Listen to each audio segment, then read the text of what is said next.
살아계신 주님 앞에 그 은혜 아래에 살아갑니다. 다 같이 서신경하심으로 우리의 신앙을 고백하시겠습니다. 전능하사 천지를 만드신 하나님 아버지를 내가 믿사오며 그 외아도 우리 주 예수 그리스도를 믿사오니 이는 성령으로 잉태하사 동정녀 마리아에게 나시고 본디오 빌라도에게 고난을 받으사 십자가에 못 박혀 죽으시고 장사한 지 사흘 만에 죽은 자 가운데서 다시 살아나시며 하늘에 오르사 전능하신 하나님 우편에 앉아 계시다가 저리로서 산자와 죽은 자를 심판하러 오시리라. 성령을 믿사오며 거룩한 공예와 성도가 서로 교통하는 것과 죄를 사하여 주시는 것과 몸이 다시 사는 것과 영원히 사는 것을 믿사옵나이다. 아멘.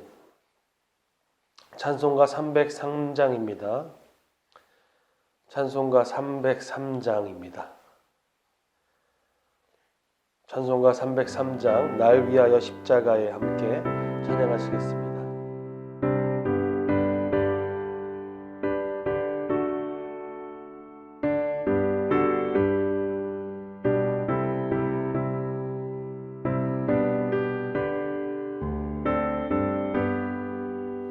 날 위하여 십자가에 중한 고통 받으사 대신 죽은 주 예수의 사랑하신 은혜여 보배로운 피를 흘려 영영 죽은 죄에서 구속함을 받은 우리 어찌 찬양하날까.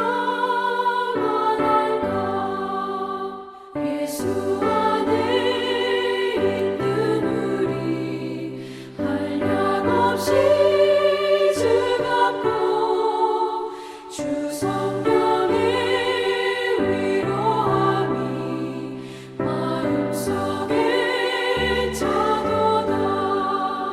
천국의 목소리 같은 은혜로운 그 말씀 끊임없이 듣는 우리 어찌 찬양하날까. 이 세상의 모진 풍파 쉬지 않고 불어도 주님 안에 보호받는 우리 마음 편하다. 늘 깨어서 기도하고 저 천국을 바라며 주님만을 기다리니 어찌 찬양하날까.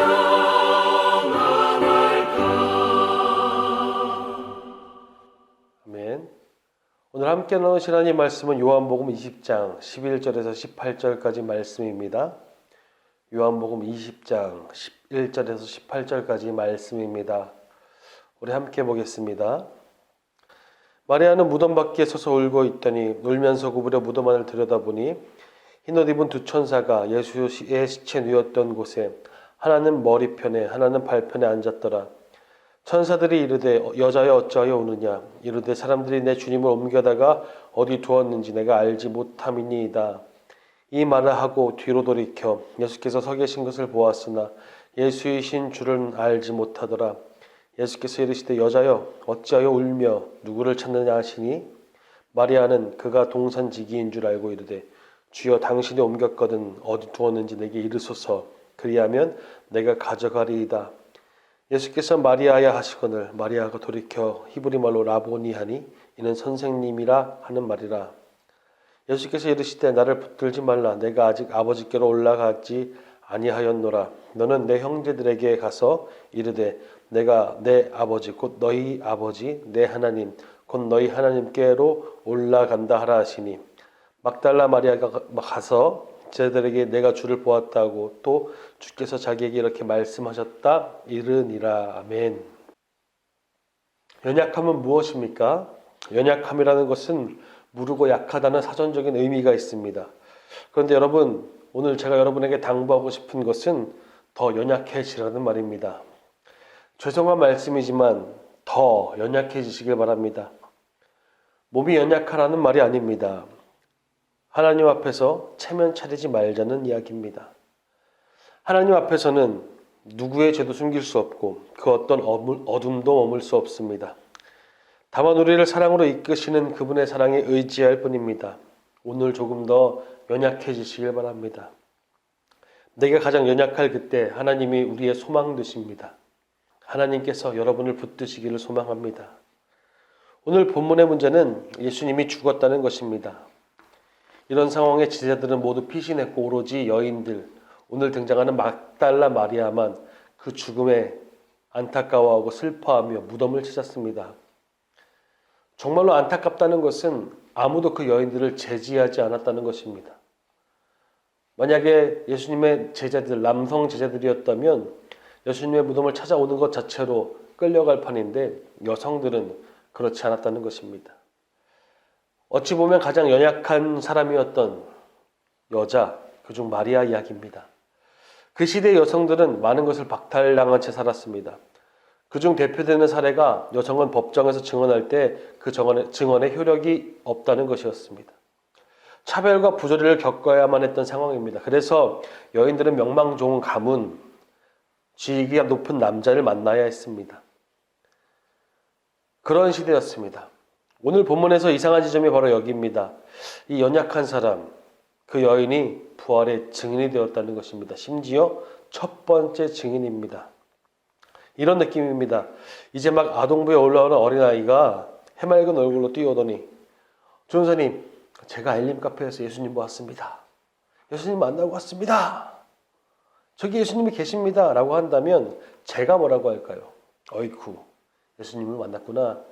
함께 가보자. 라고 할까요? 아니면 아이쿠, 그랬구나. 알겠다. 라고 할까요? 혹시나 제가 착한 마음이라면 어쩔 수 없이 같이 가줄 것입니다. 어쩔 수 없이 말입니다. 믿는다고 해도 마지 못할 것이고 믿지 않을 것입니다. 부활한 예수님의 첫 증인이 여자라는 이야기, 성경의 배경이 말해주는 것이 바로 이러한 것입니다. 예수님의 부활을 증언하기에는 사실상 효력이 없었던, 사실상 아니었으면 좋겠다는 그런 이야기입니다. 이러한 차별과 소외의 구조가 바로 그 시대였습니다. 그럼에도 불구하고 부활의 첫 증인은 여자, 오늘 본문에는 막달라 마리아입니다. 주님은 그 증언을 마리아에게 맡기셨습니다. 마찬가지로 이런 생각을 해봅니다. 만일 유력한 사람이었던 헤롯이나 당시 로마의 황제였던 티베리우스나 그런 사람에게 나타나셨다면 부활은 온 세상에 알려지고 공포되었을 것입니다. 그분의 임재 때문에, 그분의 부활 때문에 모든 열방이 주님 앞에 머리를 조아렸을 것입니다. 가장 높은 곳에서부터 부활의 소식이 흘러갔을 것입니다. 그런데 주님은 당신의 부활을, 첫 증언을 가장 연약한 여자 마리아에게 맡기셨습니다. 비단 부활의 증인이 여자라서 여러분에게 약해지라는 말, 그렇다고 말씀드린다면 그것은 엄청난 비약일 것입니다. 그렇기 때문에 우리는 이 사건으로부터 성육신을 떠올려야 합니다. 하나님의 아들, 가장 전지전능한 존재, 그분께서 인간의 몸을 입고 오셨습니다. 그리고도 가장 연약한 모습의 아기로 태어나셨고 높은 곳이 아니라, 높은 방식이 아니라 낮은 데 임하시는 것으로, 낮은 방법으로 우리에게 오셨습니다. 하나님, 그분께서 낮은 곳에서 그분의 은혜를 시작하셨고 낮은 곳에 임하셨을 뿐만 아니라 낮은 데서 역사하시기 시작했습니다. 마찬가지로 겸손하게 시작할 그때의 주님께서는 가장 강한 주님의 역사를 드러내실 것입니다. 11절에 보면 마리아는 무덤 밖에서 울고 있었습니다. 몸을 굽으려 울고 있을 뿐입니다. 그 모습 자체로 보면 연약합니다. 아무것도 하지 못하고 울고 있는 것입니다. 망연자실합니다. 그런데 그를 통해 연약함의 신비를 봅니다. 부활의 첫 증인, 그 감격스러운 사건 중심에 그가 있었습니다. 그가 망연자실하고 연약할 그때의 주님께서는 가장 강력한 부활의 역사로 그에게 나타나서 말씀하십니다. 그리고 주님의 역사는 그 증언은 거기에서부터 시작됩니다. 여러분 연약하시길 바랍니다. 나를 온전히 인식하는 시각을 가지고 있어야 합니다. 자신의 연약함을 직면하는 것이 무엇입니까? 내가 죄인 되었음을 깨닫고 주님 앞에 죄를 고백하는 일입니다. 또 무엇일까요? 모든 일을 주님께 맡기며 나아가는 것입니다. 인생을 나의 힘, 나의 지혜, 나의 계획에 맡기는 것이 아니라 최선을 나의 삶을 살되 모든 우선순위를 주님께 내어드리는 일 말입니다. 최후로는 이 세상과 인생의 소망이 없음을 알고 그 사실에서부터 하나님만이 내 인생의 주인 되시며 하나님만이 내 소망이 되시도록 신뢰하며 의탁하는 삶, 있는 그대로 다 맡기는 삶, 그것이 바로 연약함에서 출발하는 일입니다. 하나님만이 나를 이끄실 수 있도록 하나님만이 나의 소망 되시도록 이것이 바로 연약함의 역설, 겸손, 연약함의 신비입니다. 18절에 막달라 마리아가 가서 제자들에게 내가 주를 보았다 하고 또 주께서 자기에게 이렇게 말씀하셨다 이러니라 마리아가 증언하지 않습니까? 여러분, 우리가 연약할 때 강함이 되시는 주님이십니다. 그분이 우리 아버지시고 다른 사람들이 아니라 오직 우리의 하나님이십니다. 저의 아버지며 여러분의 아버지이십니다. 우리가 연약해도 그분이 강하시기에 그분을 의탁하면 그분께서 우리를 이끄십니다. 우리는 겸손한 태도로 주님께 나아가는 그 일을 계속해서 선택해야 할 것입니다. 무덤 곁에서 울기밖에 할 수 없는 마리아를 부활의 첫 증인이 되게 하셨습니다. 가장 연약한 사람 그를 세상이 말할 때 가장 쓸데없다 하는 그 일을, 그 존재를 그 사람을 통하여서 주님은 부활의 첫 증인으로 가장 강력한 사건인 부활의 첫 증인으로 서게 하셨습니다. 세상은 주목하지 않지만 주님은 그런 사람에게 주목하십니다. 연약한 사람, 주님 앞에서 연약하기로 작정하는 사람 말입니다. 그런 사람을 이끄십니다. 때때로 인생이 무너져 내리는 그런 아픔 가운데 있는 그 사람을 이끄시고 주목하신다는 것입니다. 또한 그곳에서부터 주님의 역사를 시작하십니다. 가장 작은 자가 제일 큰 자라던 그분의 말씀, 죄인을 부르러 왔다는 그분의 말씀, 가장 누추한 곳에 임하셔서 온 세상의 구주가 되시는 그 모습, 왕과 통치, 힘이 아니라 죽음으로써 자신의 왕됨을 드러내신 분, 그리고 부활하신 그분께서 당신의 사랑으로 오늘 우리를 붙드십니다. 세상의 방법과는 전혀 다릅니다. 연약할 때 연약한 그 모습이 가장 강한 결과가 되었습니다. 간절히 바라기는 연약하게 주님 더 바라보시길 바랍니다.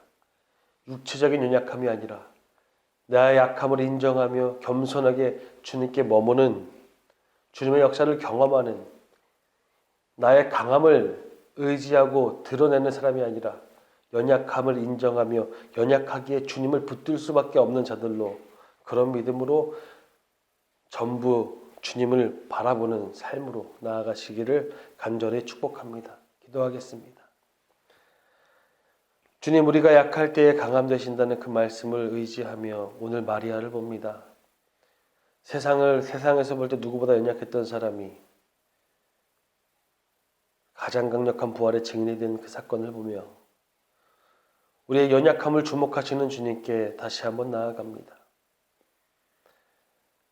아버지, 우리가 의도적으로 연약해지길 소망합니다. 그것이 무엇이냐면 바로 주님만이 필요하다는 우리의 믿음의 고백, 나의 죄를 주님만이 해결하실 수 있다는 사랑의 고백과 은혜의 고백, 용서받았다는 확신으로 오늘을 살아가겠사오니 주님, 연약할 때에 강함 되시는 주님, 우리가 약할 때에 가장 강한 것으로 우리에게 역사하시는 그 주님이 어떻게 우리 인생을 이끌어 가시는지를 더 알게 하여 주시고 더 깨닫게 하여 주시고 더 경험케 하여 주시옵소서.